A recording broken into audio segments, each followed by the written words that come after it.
Mahalo again for having me on this panel.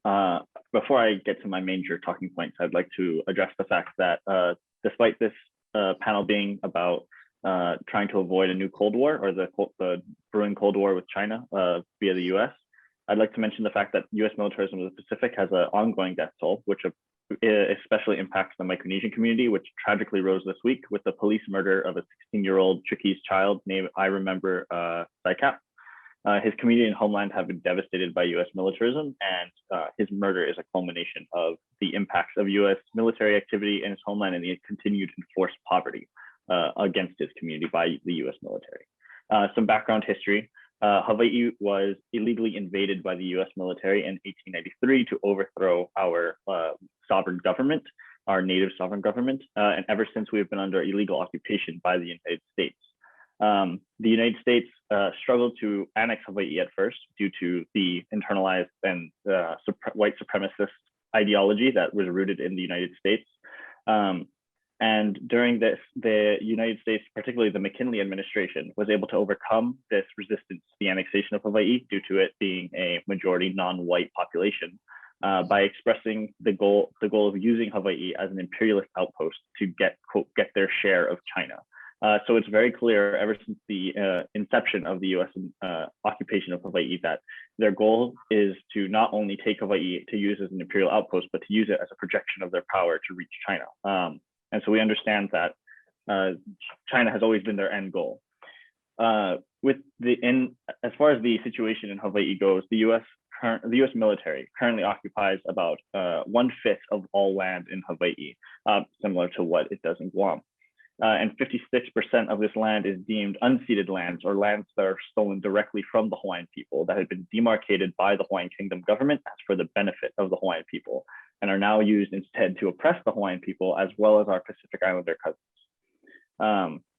And this is very well expressed by the fact that for very many years, the US occupied the island of Ko'olawe, an entire island in the Hawaiian archipelago, and used it as a bombing target, which was very heavily used during the Rimpac exercises that were mentioned earlier by Anne Wright. The Rimpac exercises are, like Anne said, one of the largest military exercises in the world, and they take place on Native Hawaiian land. And the cost of these exercises is immense. Not only are they completely environmentally destructive to our land, they also destroy multiple cultural sites regularly. But one of the major uses of Rimpac is to build this anti-China alliance. And this is done by bringing in American allied countries in the Pacific to train in Hawaii. In certain instances, in certain Rimpac exercises, they have, if you look at the types of training they've practiced, some have included the express invasion of Pacific Island countries of fictional and created Pacific Island countries, and then the occupation and suppression of Native insurgency in these communities. And so this is a clear exposing of American ideology and agenda in the Pacific. This also includes the fact that the US uses the Rimpac exercises to train nation military such as Indonesia, which is currently committing genocide in West Papua. And so we need to understand that Hawaii, in terms of its use by the US military, is not only as an imperial outpost to project power, but also as a training facility to train its fellow capitalist imperialist countries to help it in its future conflict with China. US military propaganda continues to tell everyone that if the US military is not present in the Pacific, that Pacific islands such as Guam and Hawaii will be exploited by other countries. And we are very certain that this is obviously not true, given the US is the one oppressing us at the moment.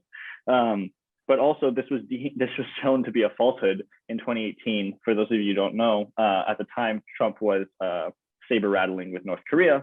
And at the time, because of this saber rattling, we had a unfortunate false nuclear missile alert that happened in Hawaii in January.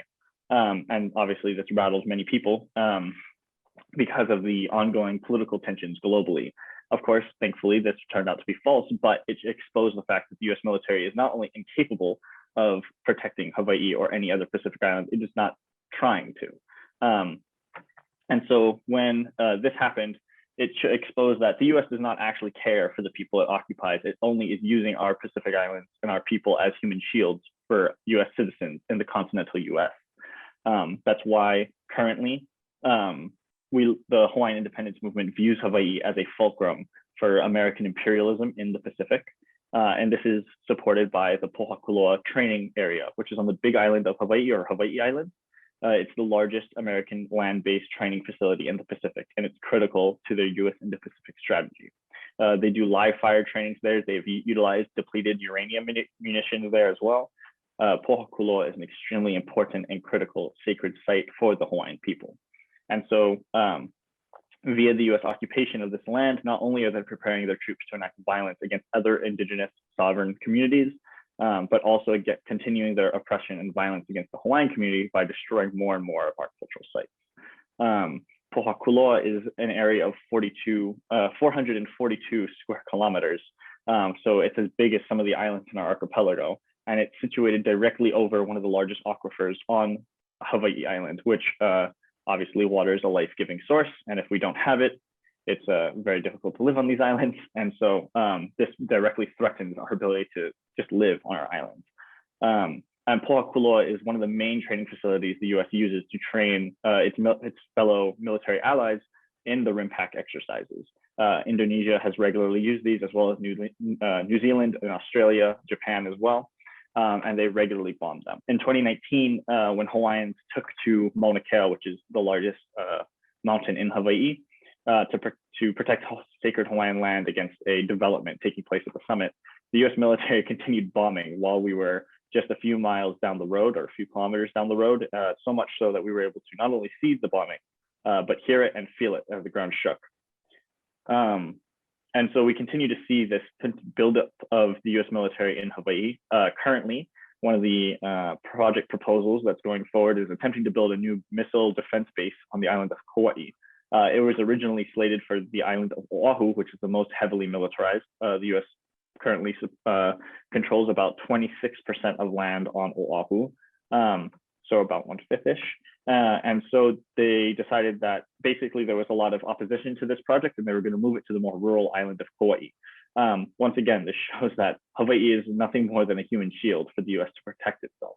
And it has no interest in protecting us. It's solely using us as a forward operating facility to protect its US continental-based citizens.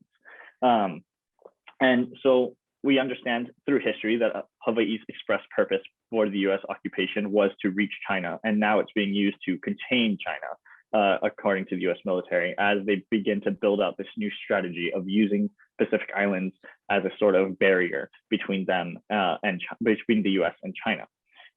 As they're attempting to create this island chain of missile defense to contain China, they will be continuing to put us and other indigenous peoples in danger.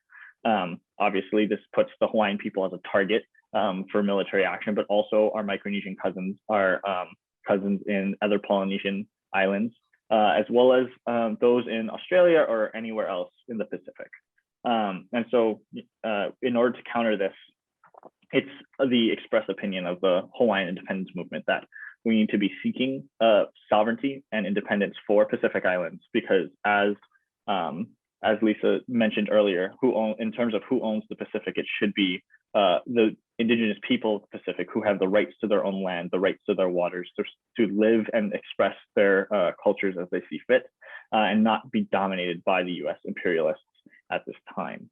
And so when we look at how the US propaganda has permeated over the years, we see multiple similarities in terms of how Hawaii has fared with Guam when compared. Hawaiians also make up a huge portion of, or have a large percentage of military enrollment, which is very based upon survivalism because of the poverty in our communities. Many people see it as the only way out of poverty. And so many people enroll in the military, which actively is using them to oppress their fellow Hawaiians as well as destroy their own land. And this cycle is incredibly harmful to our people. The Hawaiian independence movement has been strengthening since the 1970s, since the last Cold War truly, and moving toward a removal of the US from the Pacific region, not only for ourselves, but for all Pacific Islands. And if we are to see a thriving of the Pacific Island community, where we know that the US must not be in the Pacific anymore, given that it will only use us as military weapons and military facilities. And so a free Hawaii is critical to a peaceful Pacific for everyone, because it will deny the US an imperialist outpost in the Pacific through which it can use the infrastructure it's established here to continue to oppress our brothers and sisters in Guam, in Micronesia, in French Polynesia, and in other Polynesian countries, or even in Asia. And we saw this when the US used Hawaii as its base of operations for Korea, when it used Hawaii as a base of operations for Vietnam and other Asian intervention programs. And we know this especially because the US continues to use Hawaii, specifically the island of Oahu, as the central hub and command center of Indo-Pacific Command, which is, as mentioned earlier, the new project of the United States military. And so in order for us to achieve a peaceful Pacific for everyone, the Hawaiian independence movement is working toward working to build solidarity with other indigenous groups, because if the sovereignty of indigenous groups is achieved, then we understand that the US military will be negated from using us as human shields and weapons of war. And so if we want to build a peaceful Pacific together, a free Hawaii is necessary, a free Guam is necessary, as well as any other Pacific island that wishes to be free to help repel American aggression in the Pacific.